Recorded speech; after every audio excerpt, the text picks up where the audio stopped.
بكتاب مولانا الجليل لاحت لنا قصص الزمان، عبر وآيات حوت نورا أطل على الجنان، هي سلوة للمؤمنين تلك الحكايا الطاهرات، فيها الأماني سافرات.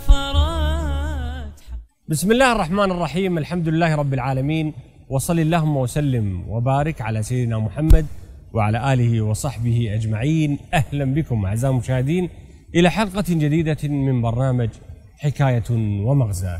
هذا اليوم أعزائي المشاهدين سيكون مع الجزء التاسع وقصة سيدنا موسى والجبل.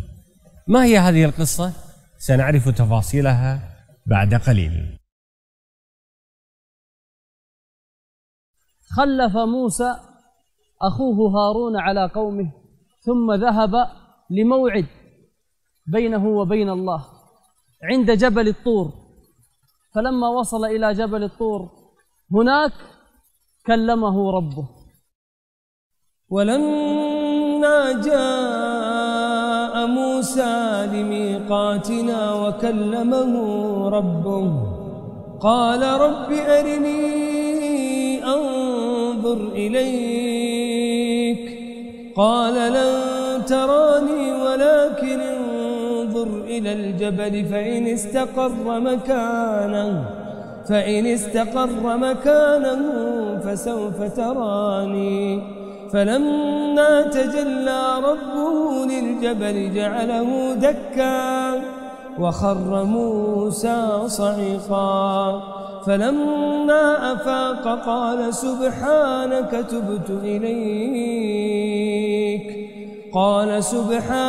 تبت إليك وأنا أول المؤمنين.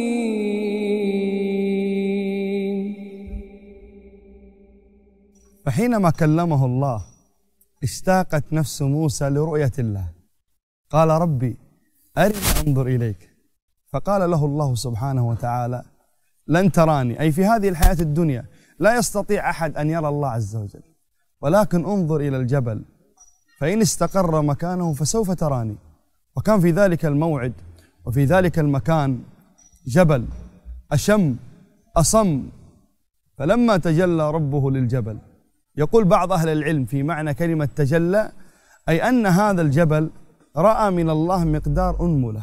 فلما تجلى ربه للجبل جعله دكا، خر موسى صعقا، أغمي عليه، فقد الوعي.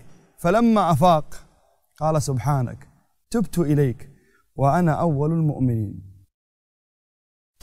حدث عظيم سنقف معه. ماذا نستفيد شيخ نايف من هذا الحدث العظيم الذي استعرضنا بعضا من موقفه الذي حدث مع سيدنا موسى؟ أعظم ما يستفاد من هذا الموقف عظمة الله، أن الله عظيم. الجبل هذا الأصم الأشم حينما تجلى له ربه سبحانه وتعالى، يقول بعض أهل العلم أن هذا الجبل رأى من الله مقدار الأنملة فأصبح كثير من الرمال. هذا دليل على عظمة الله سبحانه وتعالى الذي ما قدرناه حق قدره جل في علاه. وما قدر الله حق قدره. وما قدر الله حق قدره. والأرض جميعا قبضته يوم القيامة والسماوات مطويات بيمينه سبحانه وتعالى عما يشركون.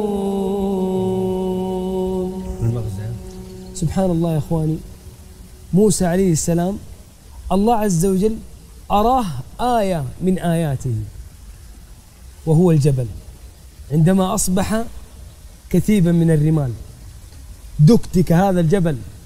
والله عز وجل يقول في آيات أخرى ويسألونك عن الجبال فقل ينسفها ربي نسفا فيذرها قاعا صفصفا لا ترى فيها عوجا ولا أمتا. هذا الجبل العظيم والله يا إخواني إنه دلالة على عظمة الله عز وجل. الشيخ عبد الله من المقاصد مع هذا الموقف الله عز وجل قال وواعدنا موسى. لاحظ الميعاد الذي كان بين موسى وبين الله عز وجل عند الجبل، فكان موسى يكلم الله تبارك وتعالى من بين حجاب. تخيل مخلوق يكلم الخالق، ألا تشتاق وأنت تسمع لذة الخطاب من الله عز وجل؟ أسألك أما تشتاق؟ والله ما ألومه موسى حينما قال ربي أرني أنظر إليك، الله ما ألومه، يسمع كلام الله عز وجل الله ما يتمالى، ما تحمل. ربي أرني أنظر إليك، أبغى أشوفك يا رب. قال لن تراني ما تستطيع. تخيل موسى أم الجبل أعظم في القوة والصلابة؟ الجبل. طب لو تجلى الله لموسى كيف يكون حاله إذا كان جبل دك؟ قال لن ما تستطيع ولكن انظر إلى الجبل. وموسى عليه السلام لما رأى هذا الجبل دك من هذا الموقف، من الجبل هذا الذي اندك خر صاعقا، كيف به لو رأى الله سبحانه وتعالى؟ لذلك في الدنيا لا يستطيع أحد أن يرى الله عز وجل، وفي الآخرة جعل الله سبحانه وتعالى أعظم نعيم لأهل الجنة أنهم يتلذذون بالنظر إلى وجه الله عز وجل، وأعظم عذاب على أهل النار كلا إنهم عن ربهم يومئذ لمحجوبون. العجيب سبحان الله من المغازي، موسى عليه السلام عندما أفاق ماذا قال؟ قال سبحانك. علم موسى عظمة الله عز وجل، علم أن الله عز وجل عظيم. قال سبحانك تبت إليك وأنا أول المؤمنين. فلما أفاق قال سبحانك تبت إليك وأنا أول المؤمنين. السؤال اللي بسأل فيه نفسي وإخواني والمشاهدين، متى نفيق ونعلم عظمة الله؟ الله أكبر. لحظة في هذه الحياة الدنيا، لحظة ممكن لحظة تعظم فيها الله عز وجل تكون سبب لهدايتك يا الله، سببا لتوبتك، سببا لأوبتك ورجوعك إلى الله. يقال عن بشر الحافي أنه كان يمشي وهو مخمور فرأى رقعة ورقة مكتوب فيها اسم الله عز وجل ملقاة في الأرض، فرفعها إلى السماء وقال سيدي اسمك ها هنا ملقا مداس، فأخذ هذه الورقة أو الرقعة التي كتب عليها اسم الله فنظفها ومسحها وطيبها ورفعها، ثم بات تلك الليلة فسمع مناديا يناديه طيبتنا فطيبناك ورفعتنا فرفعناك. لحظة عظم فيها الله، هدى الله عز وجل قلبه. من القضايا يا جماعة اللي تساعدنا أيضا على تعظيم الله عز وجل يعني هالجلسات التي نجلسها في التفكر بآيات الله عز وجل. يعني الواحد ترى لما يتدبر آيات الله، يعني بعض الناس ممكن يقول ليش سويتوا هالبرنامج؟ يا جماعة احنا سوينا هذا البرنامج بشكل صريح، الهدف أن نتعايش مع آيات الله عز وجل. هالأجزاء 30 نقف كل يوم مع قصة نطلع منها المغزى، نعيش ونتدبر. إذا عشنا وتدبرنا مو من أجل فقط أن نتدبر وإحنا بس يعني نستعرض معلومات، هدفنا أن إحنا إيش؟ نتدبر هذه الآيات حتى إيش؟ نصل إلى تفضلت فيه تعظيم الله. يا سلام عليك. تعظيم الله، طريق من طرق تعظيم الله عز وجل هو التفكر والتدبر والتأمل في كلام الله. لما ذكرت هذه الآية وقصة الجبل تذكرت قبل قليل وإحنا على التلفريك والجبال الممتدة، فقلت سبحان الله. الشيخ التلفريك ليش؟ لأن احنا جايين ما وصلنا هني إلا بتلفريك، ما تصل إلى المنطقة هذه إلا بتلفريك. احنا في جبل ترى، فوق جبل، كذا خاشين جو مع الآية. جاءني التساؤل هذا، قلت لو أن الله عز وجل تجلى لجبال الدنيا كلها لا إله إلا الله والله لتدك، مو جبل واحد. لو تجلى الله لجبال الدنيا كلها لتدك. دليل عظمة الله عز وجل للكون كله يا رجل. والله. لا إله إلا الله. يا إخواني سماع كلام الله عز وجل يخشع الجبل، فما بالك إذا تجلى الله. شنو الآيات؟ الله عز وجل يقول لو أنزلنا هذا القرآن على جبل لرأيته خاشعا متصدعا من خشية الله. وتلك الأمثال نضربها للناس لعلهم يتفكرون. ما هي الآية أو الآيات التي استوقفتك في هذا الجزء؟ قال الله سبحانه وتعالى: إن الذين عند ربك لا يستكبرون عن عبادته ويسبحونه وله يسجدون.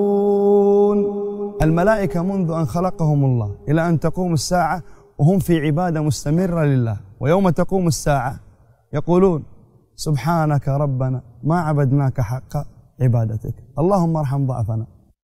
الله عز وجل يقول في سورة النمل: ولقد آتينا داود وسليمان علما وقال الحمد لله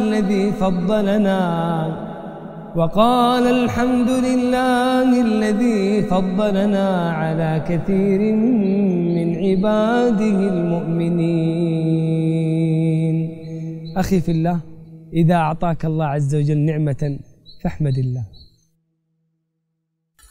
إذا حصل بينك وبين أخيك مشاحنة أو مخاصمة، تذكر موسى عليه السلام وأخيه هارون حينما حصل بينهم سوء تفاهم. قال موسى مباشرة: قال رب اغفر لي ولأخي وأدخلنا في رحمتك وأنت أرحم الراحمين. هذه هي الآيات التي استوقفتهم. يا من تشاهدنا الآن، ما هي الآيات التي استوقفتك في هذا الجزء؟ شاركنا الآن عبر هاشتاج حكاية ومغزى. إذن هكذا كانت قصة سيدنا موسى عليه السلام والجبل، وهذه المغازي التي استفدناها من هذه الحلقة. إلى أن نلقاكم بحلقة جديدة من برنامج حكاية ومغزى. لكم مني ومن فريق البرنامج أجمل تحية، ونلقاكم على خير، والسلام عليكم ورحمة الله وبركاته. بكتاب مولانا الجليل لاحت لنا قصص الزمان، عبر وآيات حوت نورا أطل على الجنان، هي سلوة للمؤمنين تلك الحكايا